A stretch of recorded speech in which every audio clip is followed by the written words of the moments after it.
Prezados irmãos e amigos, eu volto, Salma Pimentel de Castro, meu nome, e sou professora da Bíblia há muitos anos, 7 décadas.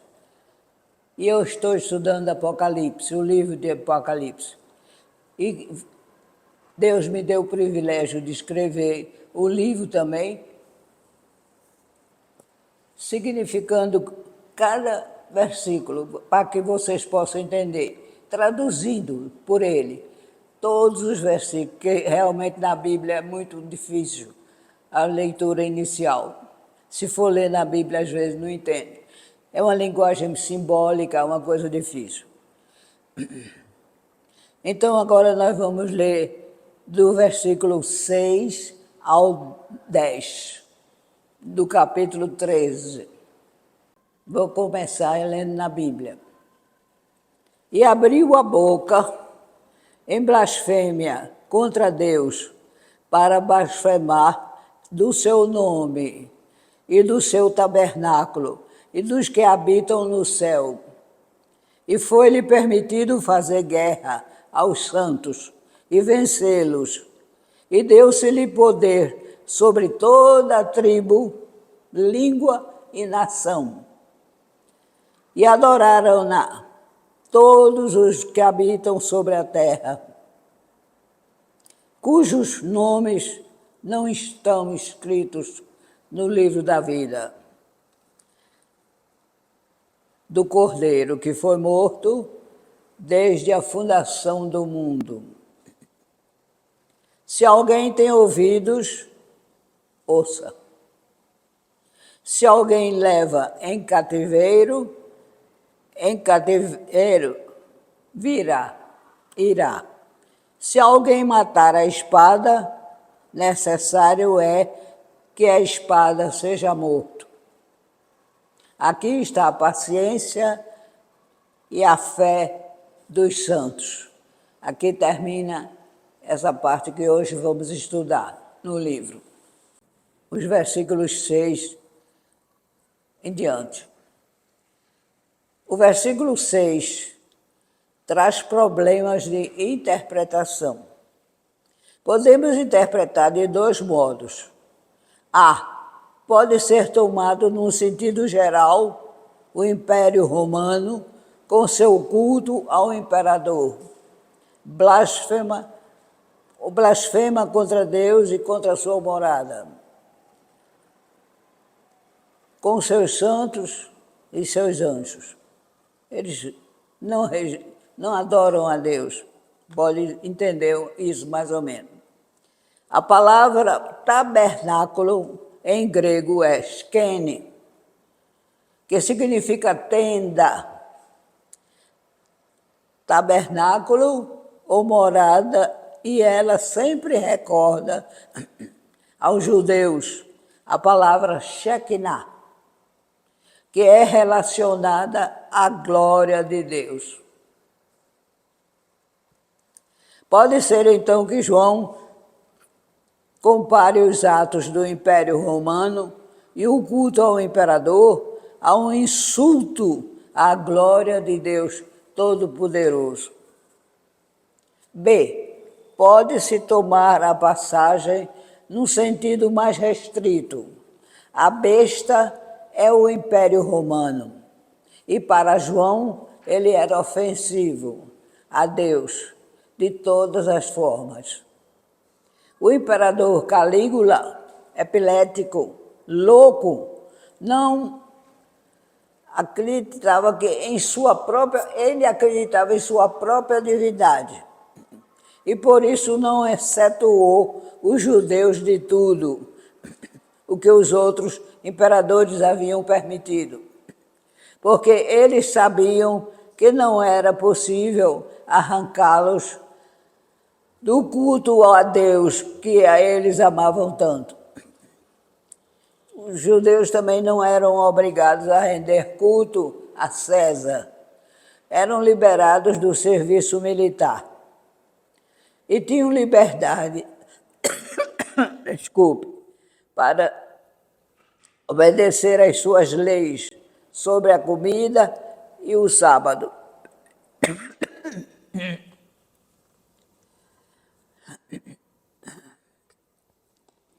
Calígula negou-se a aceitar isso e a perseguição foi feroz.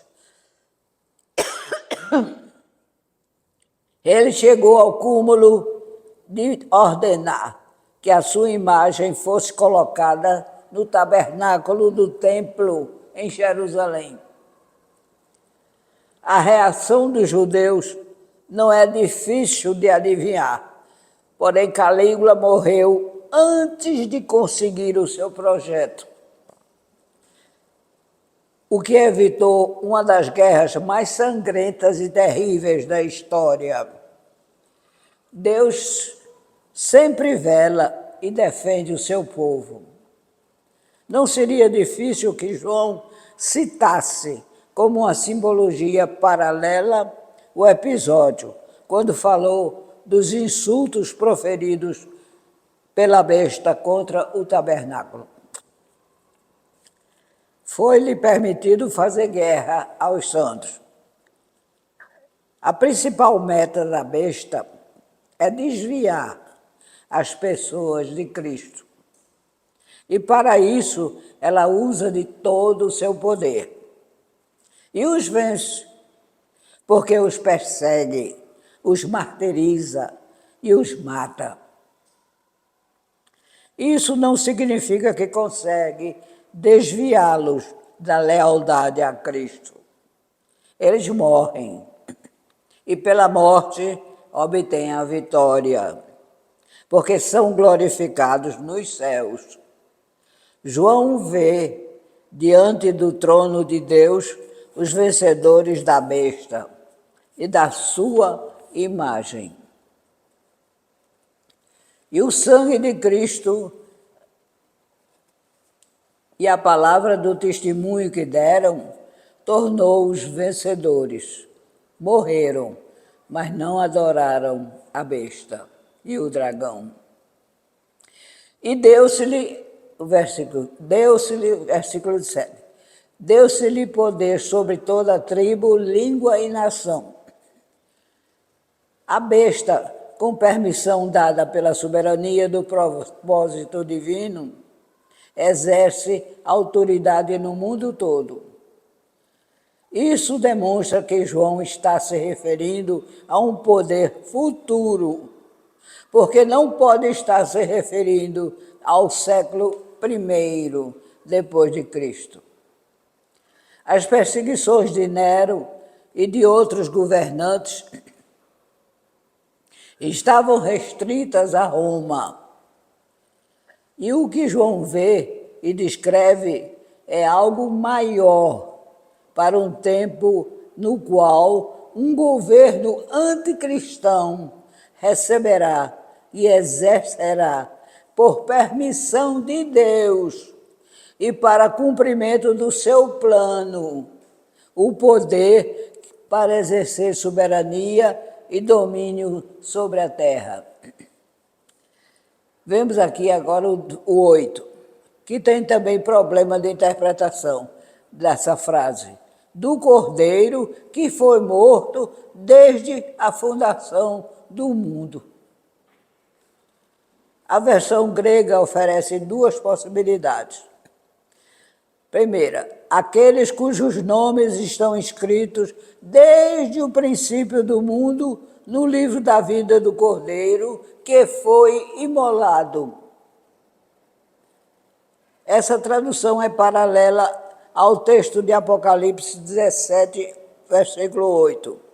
Sendo assim, não há problemas, porque tem concordância com Efésios, capítulo 1, versículos de 3 e 4.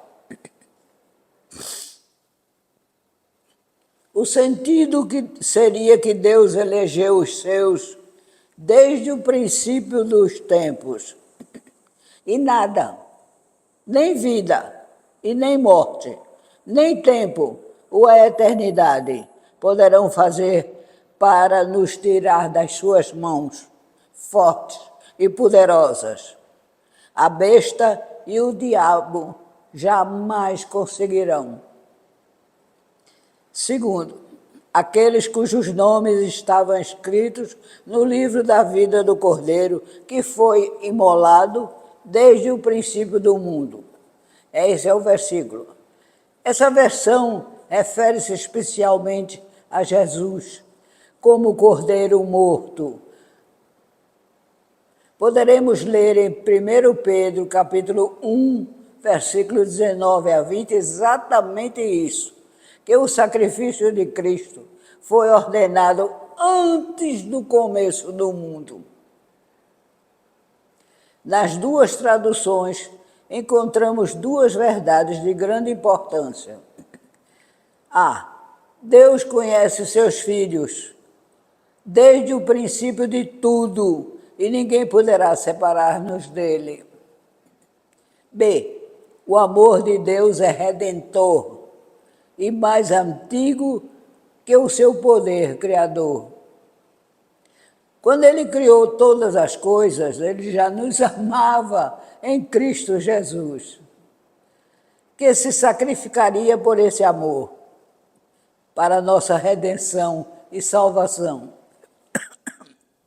Ambas são belas e verdadeiras, mas a primeira, João repete em Apocalipse 17, versículo 8, e nos dá o direito de elegê-la como a mais real. Vimos que o Império Romano, os judeus estavam isentos do culto a César, mas nos últimos dias não haverá livramento para os cristãos. Ou adoram a besta, ou serão sacrificados, sem apelação. Quando Jesus afirmou que cada discípulo deveria estar disposto a tomar a sua cruz e segui-lo, mesmo para encontrar a morte, ele não desprezava a possibilidade de isso acontecer com muitos.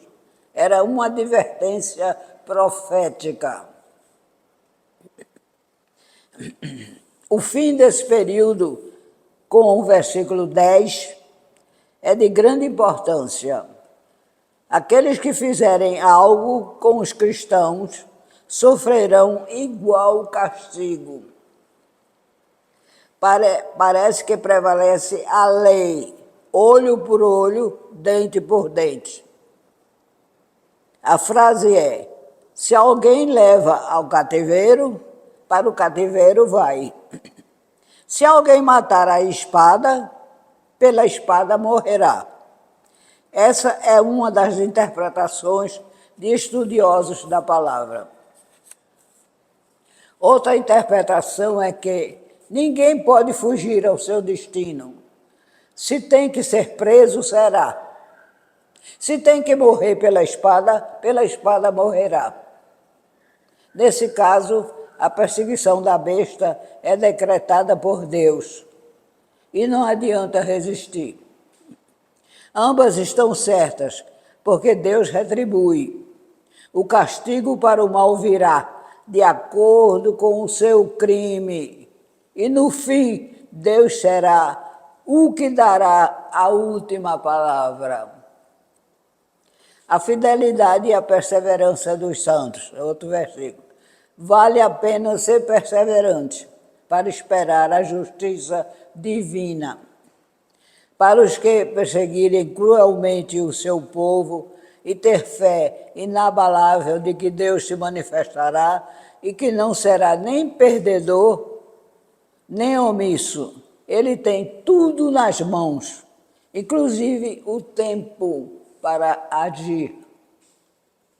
A segunda besta que vem da terra, mas falava como dragão. Isso assegura-nos que é uma tentativa de imitar a Cristo. É uma religião ou uma instituição maligna para destruir a fé dos homens em Deus e em seu Filho e levá-los à adoração a Satanás. Ele tenta, de todas as maneiras, perverter as mentes humanas numa verdadeira batalha contra a verdade, já implantada no mundo pelo Evangelho. E aqui termina de novo a outra parte do capítulo 13, que nós lemos hoje. É maravilhoso saber que esse nosso Deus tem esse poder para nos libertar de toda maldade satânica e adorá-lo sem pensar em outra coisa que não seja isso. Nada importa a não ser adorar a esse Deus querido e amado que nos protege de todas as maneiras e que, além disso, é bom e misericordioso o tempo todo. Amém.